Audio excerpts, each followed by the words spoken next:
Bienvenue, chers spectateurs, sur Génération Consciente Africaine. Ici, nous allons au-delà des titres pour vous offrir une perspective éclairante sur l'actualité politique africaine. Aujourd'hui, nous plongeons au cœur des dynamiques qui façonnent notre continent. Restez avec nous, jusqu'à la fin, engagez-vous dans la conversation dans les commentaires, et ensemble, construisons une génération consciente, informée, et prête à façonner un avenir meilleur pour l'Afrique. Finances. Le Burkina Faso, le Mali et le Niger pourraient cesser d'utiliser le CFA, annonce le président Traoré. Le Burkina Faso, le Mali et le Niger, qui ont annoncé leur retrait de la Communauté économique des États de l'Afrique de l'Ouest, CEDEAO, pourraient cesser d'utiliser le franc CFA. C'est la déclaration faite par Ibrahim Traoré, président de la transition du Burkina Faso. Probablement. Laissons venir les choses. Ce n'est pas seulement une question de monnaie. Tout ce qui nous maintient dans l'esclavage, nous allons briser ce lien, a déclaré le dirigeant burkinabé dans une interview au journaliste Alain Foka sur Infomédia que citas. Il a également souligné que la décision de se retirer de la CEDEAO est irrévocable, et qu'il n'y aura pas de négociation avec la communauté pour un retour. Plus tôt, le ministre malien des Affaires étrangères, Abdoulaye Diop, a pourtant affirmé que Bamako restera membre de l'Union économique et monétaire ouest-africaine, UMOA, qui utilise le franc CFA en tant que monnaie officielle, malgré son retrait de la CEDEAO. Structure financière de la CEDEAO, l'UMOA réunit 8 pays d'Afrique de l'Ouest faisant partie de la zone du franc CFA, à savoir le Bénin, le Burkina Faso, la Côte d'Ivoire, la Guinée-Bissau, le Mali, le Niger, le Sénégal et le Togo. La zone du franc CFA est partiellement contrôlée par la Banque de France, qui assure le rattachement de cette monnaie à l'euro. En décembre 2019, les pays membres de l'UMOA ont pris la décision de modifier le mécanisme de la zone du franc CFA et de mettre en place une monnaie unique, l'ECO. Le Burkina Faso, le Mali et le Niger ont annoncé le 28 janvier leur décision commune de quitter la CEDEAO, avec effet immédiat. Ils soulignent dans un communiqué que la CEDEAO, sous l'influence de puissances étrangères, trahissant ses principes fondateurs, est devenue une menace pour ses États membres et ses populations. Ces 3 pays ont déjà officiellement notifié à l'organisation leur décision. Désenclavement du Mali, une priorité du président Assimi Goïta. Le président de la transition, le colonel Assimi Goïta a lancé, jeudi 1er février 2024, les travaux d'aménagement de la RR9 et des voies stratégiques à Kati. Cette cérémonie témoigne l'engagement du chef de l'État d'investir dans tous les secteurs du développement du pays malgré le contexte difficile marqué par la guerre contre le terrorisme, le recouvrement du territoire malien, le renforcement de la capacité de feu de l'armée malienne, et sa volonté de redonner au Mali sa grandeur d'antan. Les routes sont les veines par lesquelles circule la vitalité économique d'une nation. Le désenclavement est donc vital pour la croissance et la prospérité. Fort de cette citation de M. Dwight Eisenhower, ancien président des États-Unis, le colonel Assimi Goïta, président de la transition, accorde une attention particulière à l'aménagement et au développement des infrastructures de transport en vue d'assurer le désenclavement intérieur et extérieur du pays. En droite ligne avec cette volonté politique, il a présidé jeudi 1er février 2024, la cérémonie marquant le début des travaux d'aménagement de plusieurs voies menant à Kati, la ville garnison. Une initiative qui va bien au-delà de l'aspect militaire, témoignant d'une vision globale, pour stimuler le développement économique et faciliter la mobilité des citoyens. C'est sous un ciel chargé d'espoir que le président Goïta a symboliquement donné le coup d'envoi des travaux qui transformeront le paysage routier de notre pays.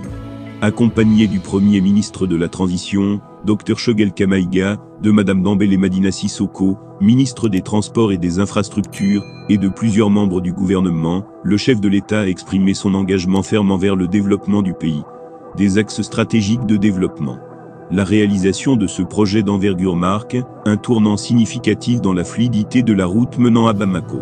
En mettant l'accent sur l'amélioration des infrastructures de transport, le président de la transition, conscient des enjeux économiques et sociaux, démontre clairement que son objectif ne se limite pas à la sphère militaire. La RR9, reliant Bamako à Kati, est une artère vitale du pays, fréquemment utilisée par les camions voyageurs, qui assurent la liaison entre Bamako, la capitale malienne, et le port du Sénégal. Ces travaux ne se limitent pas à la RR9, ils incluent également la création d'une bretelle d'accès au point G, une extension importante, pour améliorer la fluidité du trafic à Bamako. De plus, la construction de 7 km de voirie dans la ville de Kati renforcera l'accessibilité, facilitant ainsi la vie quotidienne des habitants. Le projet d'aménagement de ces axes routiers relève des projets structurants. Au regard de leur niveau de saturation, les axes routiers Bamako-Kouloubakati et GMS-Samé-Kati et la bretelle d'accès à l'hôpital du Point G, bâtie actuellement en aller-retour, ne sont plus adaptés à la densité du trafic actuel à cause de l'urbanisation galopante de la ville de Kati et environ, a rappelé le ministre des Transports et des Infrastructures. À titre d'illustration, révèle-t-elle, le comptage de trafic réalisé en 2022 donne un trafic moyen journalier sur l'axe Bamako-Kouloubakati de 9000 véhicules, et la projection en 2045 sera de 43 000 véhicules/J. Sur l'axe routier GMS-Samé-Kati, en particulier, réalisé depuis 1996, le trafic s'est intensifié à partir des années 2002, au point qu'il est devenu la voie de prédilection des véhicules gros porteurs reliant Bamako au port de Dakar et de Nouakchott. Pour cet axe routier, le comptage de trafic réalisé en 2023 donne un trafic moyen journalier de 45 117 véhicules, y compris les tricycles et les deux roues, a indiqué Madame Dambélé. Heureux, le secrétaire général de la mairie de Kati, s'est, de son côté, appesanti sur la réduction des cas d'accidents avec la réalisation de ces projets. On compte notamment plusieurs dizaines de chutes de gros porteurs par an sur les maisons riveraines, blessant ou tuant les occupants y compris les usagers de la route.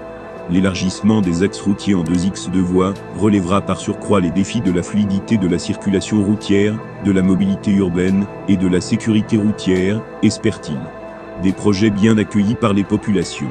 À travers cette initiative, le président Goïta adresse un message fort. Un Mali prospère et connecté est à portée de main. Les retombées de ces travaux se feront sentir à plusieurs niveaux, contribuant au désenclavement du pays, stimulant le commerce et créant de nouvelles opportunités économiques. Cette vision audacieuse du développement, démontrée par l'engagement dans ces projets d'envergure, mérite des éloges. Le Mali se dirige vers un avenir plus dynamique et résilient sous la direction du colonel Assimi Goïta, président de la transition et chef de l'État. Nous sommes contents. Nous sommes heureux de voir que nos autorités, à commencer par le président Goïta lui-même, sont sensibles à nos problèmes, a déclaré, en larmes, le sexagénaire Moussa Traoré, chasseur de Kati. Et d'ajouter, l'initiative de ces projets ne nous surprend guère, car elle s'inscrit en droite ligne des actions que le président Assimi a entreprises depuis son entrée en fonction, pour répondre à nos besoins spécifiques et légitimes en matière de sécurité, de santé, de développement et d'infrastructures routières. Pour rappel, depuis la rectification de la transition, le président Assimi Goïta est actif sur tous les chantiers de développement de l'essor du Mali. Sur le plan sécuritaire, la montée en puissance de l'armée est perceptible sur tous les plans, et sur le plan infrastructure, le 13 juin 2023 à Ségou, et le 23 juillet 2023 à Kay, le président a présidé la cérémonie de lancement des travaux de la route Banankoro-Dioro, et du tronçon Sandaré-Kay. Aujourd'hui, il donne quitus pour la réalisation du projet routier Bamako-Kouloubakati, GMS-Samé-Kati, y compris la bretelle d'accès à l'hôpital du Point G, ainsi que la voirie urbaine de la ville de Kati. Ce projet structurant, pour un coût global d'environ 95 milliards de CFA, est entièrement pris en charge par le budget national. Comme l'a affirmé l'ancien président sud-africain, Nelson Mandela, un pays digne est un pays libre. L'indépendance est le socle sur lequel repose la dignité nationale. C'est en toute conformité avec ces idéaux que ces projets sont financés sur le budget national.